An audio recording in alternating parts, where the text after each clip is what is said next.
Let's just react to what we're hearing from the Pentagon this evening. Earlier today, surface-to-air missile from Russian territory was the likely cause, we heard. But now, definitively, the US Pentagon, through their spokesperson this evening, has said actually they believe that it was an intentional explosion. So something on board the plane, in other words.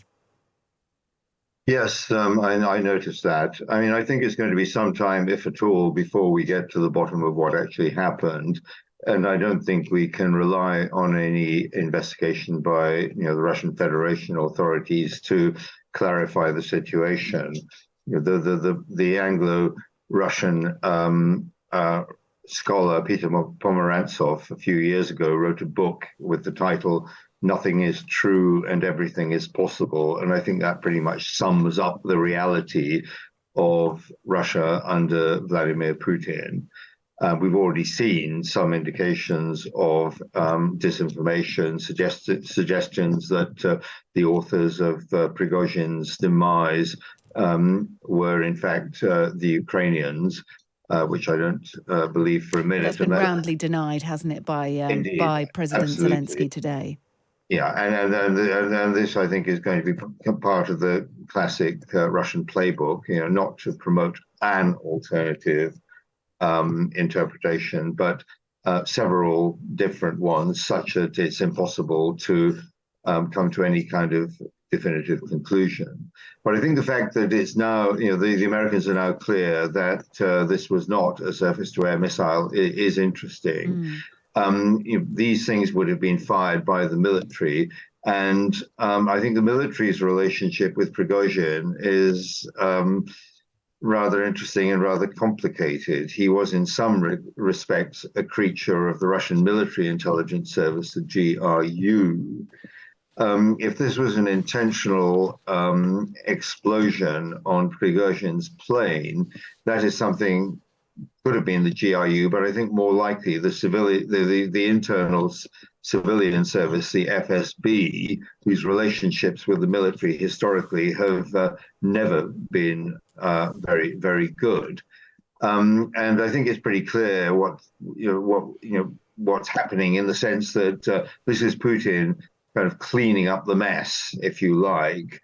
Prigozhin's assassination, if that's indeed what it was, which I think most people assume, take as a given, coincided with the formal dismissal of General Surovikin, the former commander of the Russian Air Force, whose attitude towards Prigozhin's mutiny was, to say the least, ambivalent.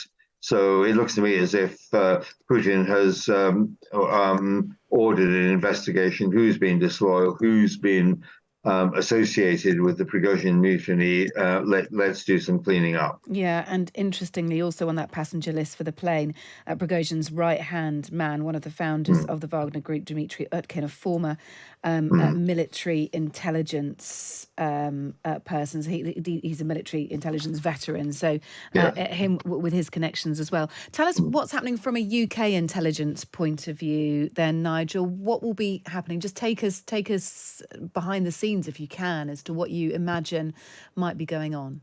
Well, there's nothing very mysterious here, obviously. I think the real question is, the Prigozhin assassination is symptom rather than cause, and I think the intelligence community will be focusing more on cause, in that they'll be asking the questions: what does this mean for Putin's authority, ability to remain in power? What does this tell us about what is going on in the background, and who are potential losers and beneficiaries of this particular incident?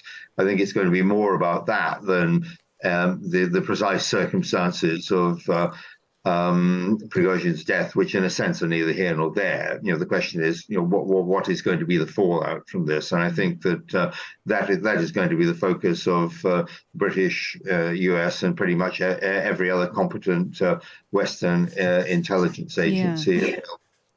be looking at signals intelligence. They'll be tasking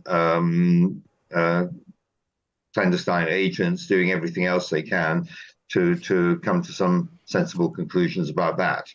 Also, from the Pentagon, so this is the Pentagon spokesperson, General Ryder, this evening. He has said, he's reminded reporters in the briefing room at the Pentagon tonight that Wagner is a much greater threat than Prigozhin alone. So he's signalled that he still believes that the Wagner group of mercenaries is a threat, really, whereas we've heard from other people that they are much weakened without Prigozhin and without Utkin, that they maybe don't have the means to sort of mobilise any further. There certainly won't be any direct retaliation from them, but are you concerned about what the Wagner group might do, or what their position now is in the war, for example? They were, effectively taken out of it, weren't they, and sent to Belarus.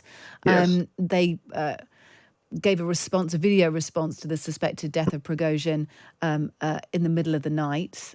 We heard that. What do you suspect might be going on for the Wagner group? It's very difficult to know. I mean, also, we've seen a group of Wagner mercenaries laying flowers in St. Petersburg, which is Prigozhin's hometown, and threatening revenge. It's also very interesting to note that in Belarus, the authorities there have imposed a kind of communications blackout in the region where the Wagner mercenaries have been relocated. So, I mean, obviously, the objective is to sideline and marginalize Wagner. And we've seen also the Russian military encouraging the creation of other private security agencies, private security forces, but very much under the control of the Russian military. So for me, the question is, does Wagner still have the capacity to develop an alternative leadership and develop some kind of response, some kind of strategy? And I just don't know the answer to that. At the moment, I suspect that they're probably a somewhat incoherent entity, will certainly be feeling aggrieved by what has happened. But whether there exists the leadership and organizational capability to actually do something about this is simply not clear at the moment. Well, look, thank you.